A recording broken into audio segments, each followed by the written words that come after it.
Bismillahirrahmanirrahim. Assalamualaikum warahmatullahi wabarakatuh. Perkenalkan, nama saya Alexander. Saya dari kelas 5C Akuntansi Syariah. Saat ini saya akan membuat video ujian akhir semester mata kuliah Akuntansi Lembaga.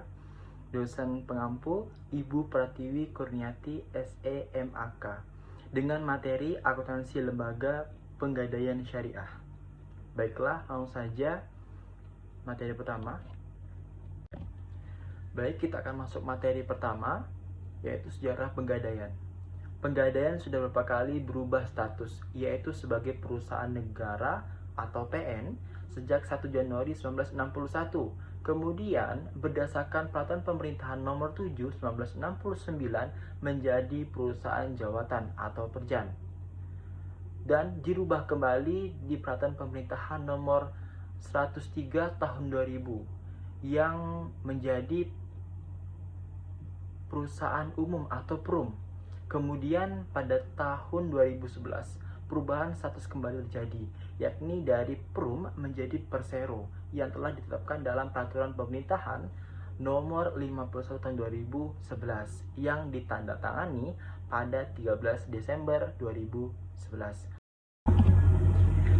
Di dalam penggadaian terdapat dua unsur. Yang pertama adalah penggadaian konvensional dan yang kedua adalah penggadaian syariah. Nah, pada saat ini kita akan membahas penggadaian syariah. Apa itu penggadaian syariah? Penggadaian syariah menjadikan suatu barang yang mempunyai nilai harta dalam memperdagangkan syariah sebagai jaminan utang yang memungkinkan untuk mengambil seluruh atau sebagian utang dari orang tersebut. Lalu apa saja sih tugas-tugas pokok penggadaian syariah? Nah, yang pertama adalah menyalurkan uang pinjaman atas dasar hukum, gadai, dan usaha-usaha lain yang berhubungan dengan tujuan penggadaian atas dasar materi. Yang kedua, memberi pinjaman kepada masyarakat dasar hukum gadai agar masyarakat tidak dirugikan oleh kegiatan lembaga keuangan non-formal yang cenderung memanfaatkan kebutuhan dana mendesak dari masyarakat. Selanjutnya adalah manfaat penggadaian. Nah, apa saja sih manfaat yang bisa kita dapatkan dari kita menggadaikan dan juga meminjam uang kepada penggadaian? Nah, yang pertama adalah manfaat bagi nasabah. Manfaat utama yang diperoleh bagi nasabah yang meminjam dari PRUM pergadaian adalah ketersediaan dana dengan prosedur yang relatif lebih sederhana dan dalam waktu yang lebih cepat, terutama apabila dibandingkan dengan kredit di bank. Lalu selanjutnya adalah manfaat penggadaian bagi perusahaan pegadaian. Nah, manfaat yang diharapkan PRUM pegadaian sesuai jasa yang diberikan kepada nasabahnya adalah penghasilan yang bersumber dari sewa modal yang dibayarkan oleh peminjaman dana. Penghasilan yang bersumber dari ongkos yang dibayarkanlah nasabah memperoleh jasa tertentu dari PRUM pegadaian.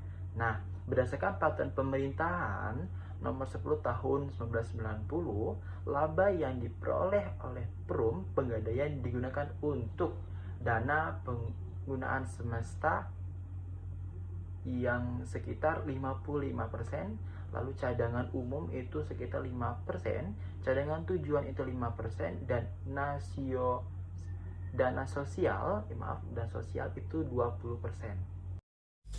Baik, kita akan membahas biaya administrasi dan tarif ijarah di dalam penggadaian syariah.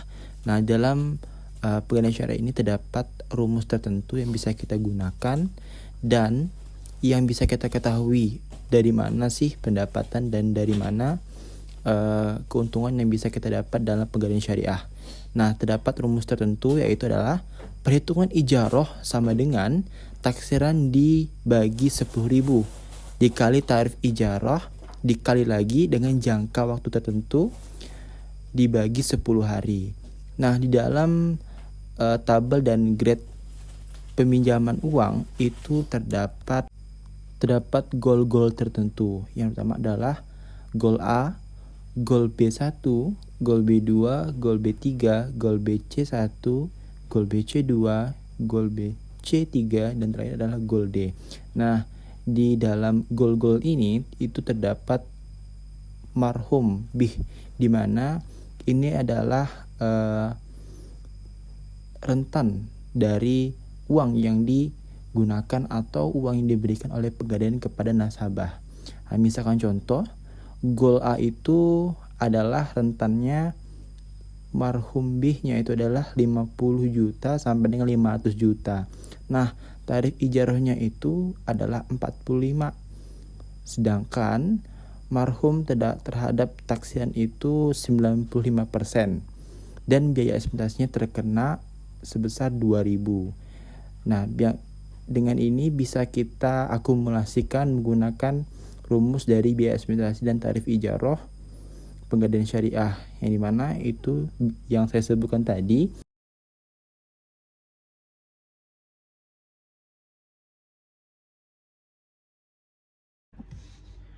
Baik, terima kasih banyak. Itulah materi yang bisa saya sampaikan pada hari ini. Mohon maaf apabila saya ada salah kata, dan terima kasih untuk kesempatannya. Saya akhiri. Wassalamualaikum warahmatullahi wabarakatuh. Terima kasih banyak.